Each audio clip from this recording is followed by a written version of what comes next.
السلام علیکم ورحمۃ اللہ وبرکاتہ۔ میرے اسلامی بہن بھائیوں، آپ سب کو جمعہ مبارک۔ نبی کریم صلی اللہ علیہ وآلہ وسلم نے فرمایا، ان دنوں میں سے بہترین دن جمعہ جس میں سورج نکلتا ہے، جمعہ کا دن ہے۔ اسی دن حضرت آدم علیہ السلام پیدا ہوئے اور اسی دن جنت میں داخل کیے گئے اور اسی دن وہاں سے نکالے گئے، اور قیامت بھی اسی جمعہ کو قائم ہوگی۔ صحیح مسلم بخاری۔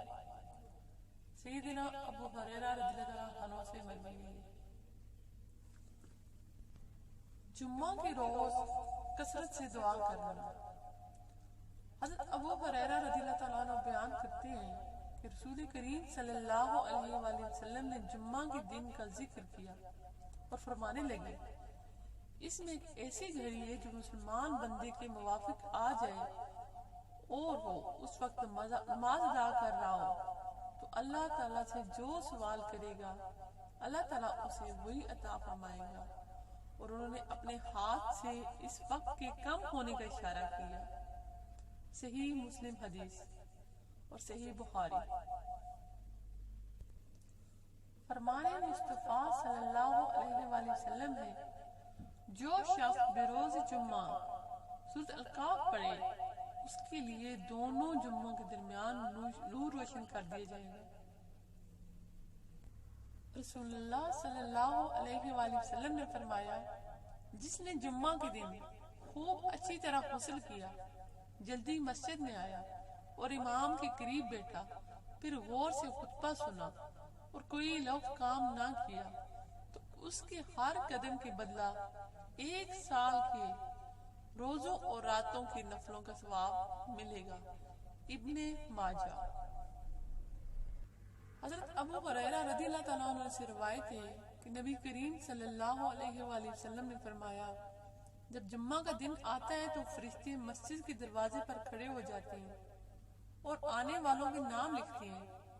سب سے پہلے آنے والے کا نام اونٹ کی قربانی دینے والے کی طرح لکھا جاتا ہے، اس کے بعد آنے والے کا گائے کی قربانی دینے والے کی طرح لکھا جاتا ہے، اور پھر مینڈی کی قربانی، اس کے بعد مرغی کا، اس کے بعد انڈے کا۔ لیکن جب امام خطبہ دینے کے لیے باہر آ جاتا ہے تو یہ فرشتے اپنے دفاتر بند کر دیتے ہیں اور خطبہ سننے میں بزی ہو جاتے ہیں۔ صحیح بخاری۔ سیدنا رسول اللہ صلی اللہ علیہ وآلہ وسلم فرماتے ہیں، جمعۃ المبارک کے دن جو شخص مجھ پر درود شریف پڑھے گا میری شفاعت اس کے لیے لازمی ہوگی، اور جمعہ کی شب سورہ یاسین پڑھنے والے کی مغفرت کی بشارت دی گئی ہے، اور سورہ حامیم الدخان جمعہ کے دن یا رات کو پڑھنے والا دار دنیا میں ہی جنت میں اپنا محل دیکھ لیتا ہے۔ نزلۃ المجالس۔ رسول اللہ صلی اللہ علیہ وآلہ وسلم نے جمعہ کے ذکر میں ایک دفعہ فرمایا کہ اس دن ایک ایسی گھڑی آتی ہے جس میں اگر کوئی مسلمان بندہ کھڑا نماز پڑھ رہا ہو اور کوئی چیز اللہ تعالیٰ سے مانگے تو اللہ پاک اسے وہ چیز ضرور دیتا ہے۔ ہاتھ کے اشارے سے آپ نے بتلایا کہ وہ ساتھ بہت تھوڑی سی ہے۔ اس سے مراد ہے کہ شاید مغرب کی نماز کا ذکر کیا گیا ہے، کیونکہ مغرب کی نماز میں ٹائم کم ہوتا ہے۔